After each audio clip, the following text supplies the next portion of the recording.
दिन सुबह की तरह श्यामू ने अपना ठेला सजाया। समोसे ताजे थे, चटनी तैयार थी और गांव की चौपाल पर भीड़ लगनी शुरू हो गई थी। आओ भैया, गरम समोसे खाओ, बारिश आने से पहले खत्म हो जाएंगे।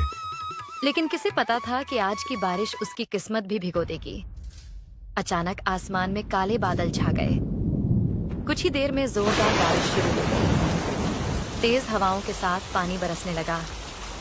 श्यामू का ठेला भीग गया, समोसे पानी में गलने लगे और वह खुद भी पूरी तरह भीग गया।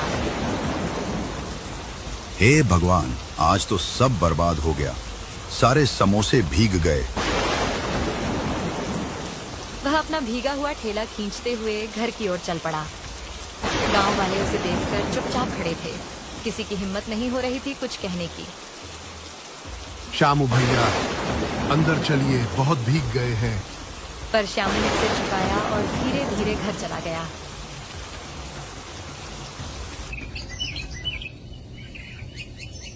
अगले दिन वह नहीं आया।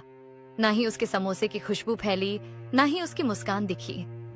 2 दिन बीत गए। श्यामू तेज बुखार में था, सिर भारी, शरीर थका हुआ। उसकी 14 साल की बेटी गुड़िया पास बैठी थी। अब क्या करूं, घर कैसे चलेगा? पापा, अब आप आराम करो, समोसे मैं बेच दूंगी। आपने ही तो मुझे बनाना सिखाया है। फर्दर। श्यामू की आंखें भर आईं। बीतिया, ये काम तुम्हारे लिए नहीं है। पापा, ये अब सिर्फ काम नहीं है, ये हमारा सपना है। मैं संभाल लूंगी। श्यामू ने चुपचाप उसकी ओर देखा। उसे गर्व भी हो रहा था और दुख भी। पर अब कोई और रास्ता नहीं था। घर समोसे से ही चलता था।